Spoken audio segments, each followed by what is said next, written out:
आज घटना चक्र से पढ़ेंगे हम लोग अनेक शब्दों के लिए क्या एक शब्द। आप लिखते जाइए, उसको नोट करते जाइएगा। बाकी इससे पहले भी मैंने अनेक शब्दों के लिए एक शब्द करवा रखा है, जिसको ना आता हो वो जाकर चुप्पे चाप जाए और वहाँ वीडियोस जाकर के देख ले। समझ में आया? तो आज इसी से हम रिवीजन करेंगे। चलो, पहला हमारा प्रश्न दे रखा है कि जिसका उत्तर देखकर खंडन किया गया हो। नहीं, प्रत्युच्चार सही नहीं है, सही है पहला वाला। अब जरा गौर से सुनो मेरी बात को। यहां पर ये चारों शब्द जो आपको दे रखे हैं, ये चारों शब्द आप ध्यान से सुनो, ठीक है? क्योंकि ये चारों शब्द भी बहुत इंपॉर्टेंट है और चारों शब्द में कुछ भी पूछा जा सकता है। पहला तो आपको पता चल गया कि जिसका उत्तर देकर खंडन किया जाता है वो क्या कहलाता है? प्रतियुक्त कहलाता है। अब विवृत्ति ध्यान से सुनो। विवृत्ति क्या होती है? मान लो किसी ने कोई बात कही या लिखी, ठीक है, और तुमने उस प्रसंग के अनुकूल अपने बुद्धि के अनुसार उसको समझा, या हम ये कह सकते हैं कि उसका अर्थ निकालना ही क्या कहलाता है? विवृत्ति कहलाता है। समझ में आया? मतलब किसी प्रसंग पे आप अपनी बुद्धि के अनुसार उसकी कही गई या लिखी गई बात पर जो अर्थ निकालते हैं उसको क्या कहा जाता है? विवृत्ति कहा जाता है। तो ये बात याद रखना, ठीक है? विवृत्ति। प्रत्युत्तर मैंने पढ़ा रखा है, उत्तर पर उत्तर, ये मैंने पढ़ाया था ना, किसी उत्तर के लिए दिया गया उत्तर। अब एक चीज और सुनो, वो चौथा वाला जो दिया हुआ है प्रत्युच्चार। प्रत्युच्चार क्या होता है? प्रत्युच्चार होता है पुनः उच्चारण करना। प्रत्युच्चार का मतलब होता है पुनः उच्चारण करना। तो मतलब किसी भी वाक्य का पुनः उच्चारण अगर किया जाता है तो उसको क्या कहा जाता है? प्रत्युच्चार कहा जाता है। समझ में आ गया? ये चारों ऑप्शन समझ में आए? ठीक है, इसको नोट कर लो अपनी कॉपी में। अगला प्रश्न देखते हैं। अगला प्रश्न लिखा है अज का अर्थ नहीं है। अज का अर्थ नहीं है, पहला ऑप्शन है जिसका जन्म ना हो, दूसरा ऑप्शन है दशरथ के पिता, तीसरा ऑप्शन है मोती, और चौथा ऑप्शन है ब्रह्मा विष्णु और शिव। अब बताओ अज का मतलब क्या होता है? सबसे पहले आप तो ये समझाओ मेरे को, अज का मतलब क्या होता है? दशरथ के पिता नहीं, अज का मतलब होता है, मैंने पढ़ाया भी है कि अज का मतलब होता है जिसका जन्म नहीं होता। दशरथ के पिता का भी जन्म नहीं माना जाता, ब्रह्मा विष्णु महेश का भी जन्म माना जाता है नहीं। ब्रह्मा जी, शिव जी और विष्णु जी, इनको क्या कहा जाता है? अवतरित। इनमें भी जन्म नहीं होते। इनका जन्म के बारे में कुछ मालूम है? नहीं पता। एक और ऑप्शन है आपका जिसका जन्म ना हो, वो तो सीधी बात हो गई। तो तीन ऑप्शन तो सीधे सीधे कट गए। तो चौथा ऑप्शन क्या बचा आपका? मोती। क्या बचा? मोती। तो आपसे पूछ रहे हैं कि अज का अर्थ नहीं है, तो क्या अर्थ नहीं होगा? मोती। समझ में आ गया बात कि नहीं? अगला प्रश्न है कि जो स्त्री सूर्य को भी ना देख सके तो वो क्या होगी? आसूर्यम पश्चा। देखो एक चीज सुनो, आसूर्यम पश्चा भी होता है और इसी का ये भी होता है आसूर्य पश्चा। ये मैंने पढ़ाया भी था, जहां पर आपको मैंने लिखवाया था कि जो स्त्री सूर्य को नहीं देख सकती उसको क्या कहा जाता है? आसूर्य पश्चा कहा जाता है। मान लो पर्दा वर्दा लगा हुआ है तब भी ना सूर्य को देखे, तभी आसूर्य पश्चा हो गया। किसी भी कारणवश वो सूर्य को नहीं दे सकती है तो उसको क्या कहा जाता है? आसूर्यम पक्षा, या फिर क्या कहा जाएगा? आसूर्य पक्षा। दोनों ही सही है, बट आसूर्यम पक्षा जो है वो संस्कृत भाषा का शब्द है, जबकि आसूर्य पश्चा जो है वो किसमें है? हिंदी भाषा का शब्द है। समझ में आया? विदुषी किसे कहते हैं? वह महिला जो किसी एक सब्जेक्ट में क्या होती है? विद्वान होती है, उसकी ज्ञाता हो जाती है। और उसके बाद शास्त्र का किसको कहते हैं? वह स्त्री जिसको शस्त्र का ज्ञान होता है, तो उसको क्या कहा जाता है? शास्त्र का। और आलस्य कोई शब्द नहीं है, अगर यहाँ पे आलस्य होता तब हम कह सकते थे अदृश्य, जो दिखाई ना देता हो। समझ में आ गया बात को नहीं? तो ये समझ में आया? नोट डाउन कर लो। चलो अगला प्रश्न देखो। अगला प्रश्न क्या है? अगला प्रश्न दे रखा है कि उत्तराधिकार में प्राप्त क्या होती है? संपत्ति। वो क्या होती है? रिक्त। क्या होती है? रिक्त।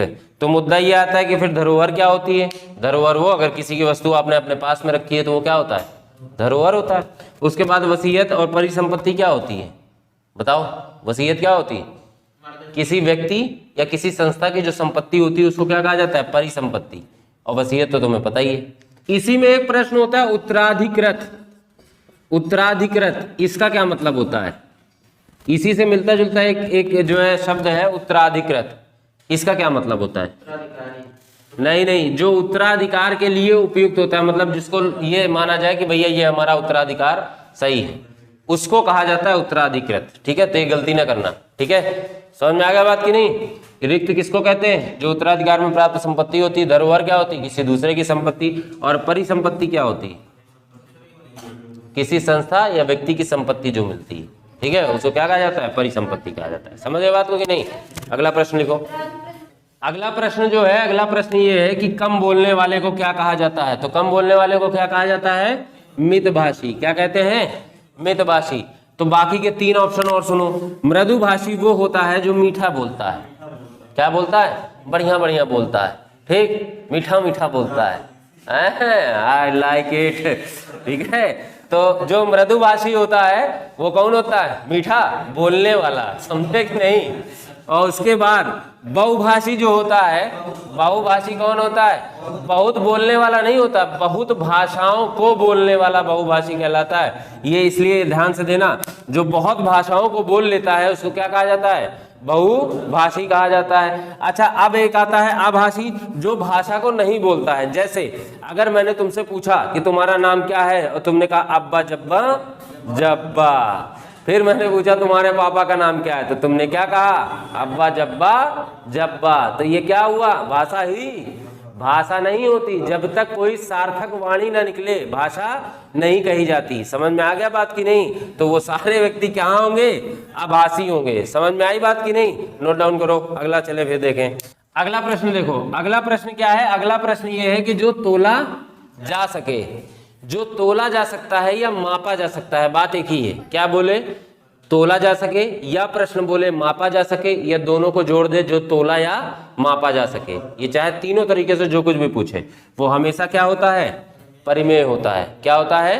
परिमेय होता है। अब सुनो, परिमेय तो होता है जो तोला या मापा जा सके, तो जो तोला या मापा ना जा सके वो क्या होगा? हाँ, क्या होगा? सॉरी, ये होगा अपरिमेय। ठीक, अब बचते हैं 2, एक है अनुमेय और दूसरा है विनिमय। तो किसी वस्तु की अदला बदली क्या कहलाती है? विनिमय कहलाती है। याद है ना, वस्तु विनिमय जब पढ़ते हो तुम अर्थशास्त्र में, तो वहां पे विनिमय शब्द आता है। तो विनिमय शब्द का क्या मतलब होता है? वस्तु की अदला बदली। बात समझ में आया? क्या देके क्या लेना? जूता देके गुड़ लेना है। पुराने समय में ऐसा होता था। हमारे गाँव में जब मैं छोटा था तब ऐसा होता था। गाँव में क्या होता था, हम लोग क्या गेहूं लेके चले जाते थे, दे देते थे तो कंपट वम्पट मिल जाया करता था, तो खा लिया करते थे। समझे कि नहीं? तुम लोगों को नहीं पता होगा, तुम लोग अमीर आदमी है ना। ठीक है, लेकिन ये सब चीजें होती हैं। तो उसी को क्या कहा जाता है? वस्तु विनिमय, किसी वस्तु की अदला बदली। अगला है अनुमेय। अनुमेय क्या होता है? अनुमेय वो जिसका अनुमान लगाया जा सके। ठीक है, वो होता है अनुमेय। या आप इसको ऐसे भी कह सकते हो, जो अनुमान करने योग्य हो उसको लिखो, वो क्या होता है? अनुमेय होता है। ठीक है, समझ में आया? देखो अगला प्रश्न क्या है कि किसी पर विजय प्राप्त करने की इच्छा रखने वाला। तो किसी पर विजय प्राप्त करने की इच्छा रखने वाला क्या होता है? जिज्ञासु कहलाता है। क्या कहलाता है? जिज्ञासु कहलाता है। तो अब बात आती है विजित कौन होता है, विजेता कौन होता है और जिज्ञासु कौन होता है। तो ये बताओ, जो जानने की इच्छा रखता है उसी को तो कहते हैं जिज्ञासु। बोलो, जो जानने की इच्छा रखता है उसको जिज्ञासु कहते हैं। विजेता कौन होता है? जो विजयी होता है, जो जीत चुका होता है, उसी को तो विजेता कहते हो। भाई किसी कंपटीशन में कोई जीत गया तो उसी को क्या कहा जाता है? विजेता कहा जाता है। ठीक, अब एक अगला बनता है। अगला क्या बनता है? विजित। तो विजित क्या होता है? जो जीत लिया गया हो, जो जीत लिया गया हो उसको क्या कहा जाता है? विजित कहा जाता है। समझ में आया? अगला प्रश्न देखो भैया। अगला प्रश्न क्या है कि अपने सहारे पर रहने वाला। तो अपने सहारे पर रहने वाला कौन होता है बताओ?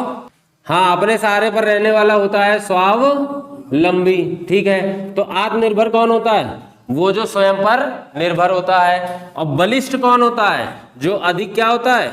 बलवान होता है। बहुत अधिक बलवान व्यक्ति को क्या कहा जाता है? बलिष्ठ कहा जाता है। और आत्मविश्वासी, जिसको स्वयं पर क्या होता है? विश्वास होता है। ठीक है, नोट डाउन कर लो ये। फिर अगला प्रश्न देखें। एक ये लाइन दी रखी है, एक प्रश्न ये दे रखा है कि कुछ खास शर्तों पर किसी कार्य को करने का क्या समझौता। अब आपको ये बताना है कि इसको कहते क्या है। ऑप्शन नहीं देने वाला मैं, अनुबंध नहीं कहते, इसको कहते हैं संविदा। और अब आपको ये मालूम होगा कि इसीलिए आपको जो आप देखते हो ना, सरकारें क्या कहती हैं, संविदा पर भर्ती, या कई विभागों में कैसी भर्तियां आती हैं, संविदा पर भर्ती आती है। तो वहां पे क्या होता है, कुछ शर्तें होती हैं और उसी शर्त पे उस कार्य को आपको क्या होता है, करना होता है। जैसे पहली शर्त, सैलरी कहाँ मिली है, कम मिलेगी, यही तो होता है। संविदा पे जब भर्ती होती है तो सैलरी क्या होती है, कम होती है, और कार्य वही होता है जो एक सरकारी एम्प्लॉय कार्य कर रहा होता है। लेकिन लोग संविदा पे क्यों जाते हैं, आज हैं 10 साल बाद करेंगे तो परमानेंट हो जाएंगे। मतलब क्या बताएं, पूरी जवानी सिर्फ इस बात में खपा देनी है कि आज हमको 10,000 मिल रहा है तो क्या पता शायद भविष्य में कभी जो है परमानेंट हो जाएंगे तो 50,000 मिलेगा, है ना। और ना मिले तो क्या कर दो, हड़ताल कर दो, ठीक है, चुनाव से पहले पहले, ठीक मतलब कुछ भी, ठीक है भाई। जब सरकारें संविदा पे भर्ती ले रही हैं तो आप उस सैलरी पर काम करने के लिए क्या हो गए, राजी हो गए। तो जब आप राजी हो तो आपको अगर परमानेंट नहीं किया जा रहा है तो आप ये हड़ताल कैसे कर सकते हो कि नहीं भैया हमको परमानेंट करो, है ना। लेकिन है अपना अपना सब, क्या कहा जा सकता है। अगला प्रश्न आपका ये दे रखा है कि जिसकी पहले से कोई क्या होती है, आशा ना हो, उसको क्या कहा जाता है, अप्रत्याशित। क्या कहा जाता है, अप्रत्याशित। बात समझ में आ गया, नहीं आ गया, मतलब आप क्या हैं, अप्रत्याशित है, ठीक। कहीं लगे हाथ चले गए, कई दिन हमको पसंद है और उसकी आशा नहीं की गई थी, वो पहले मना कर दे, तो आप कैसे कैसे जो है उम्मीदवार हुए, अप्रत्याशित उम्मीदवार हुए। समझ में आया। अगला देखो, एक है प्रश्न की आशातीत। आशातीत क्या होता है, आशा से अधिक, है ना, होप से बहुत अधिक, वो क्या हो जाएगी, आशातीत हो जाएगा। आशाजनक, मान लो तुमने कोई ऐसी बात कह दी जिससे कोई कार्य पूर्ण होने की संभावना निकलने लगे, है ना, तो वैसा हमेशा क्या कहलाता है, वो आशाजनक कहलाता है, ठीक। या मैं इसको ऐसे भी कह सकता हूं कि ऐसी कोई बात, ऐसी कोई बात जिससे कार्य पूर्ण होने की क्या जगे, उम्मीद जगे, तो वो भी क्या कहलाएगा, आशाजनक कहलाएगा। लिखा। अब अगला आता है प्रत्याशित। प्रत्याशित क्या होता है, जिसकी पहले से ही आशा होती है, उसी को क्या कहा जाता है, प्रत्याशित। और ये शब्द आपको कहाँ पे मिल रहा है, जब चुनाव आते हैं तब देखो ये शब्द आपको सुनने में क्या होते हैं, सुनने में मिलते हैं ना, कि भैया ये क्या थे, अप्रत्याशित सदस्य थे और ये क्या थे, प्रत्याशित सदस्य थे। जैसे अपने यहाँ जब चुनाव हुए थे यूपी में, तो योगी जी कैसे सदस्य थे, प्रत्याशित थे कि अप्रत्याशित थे।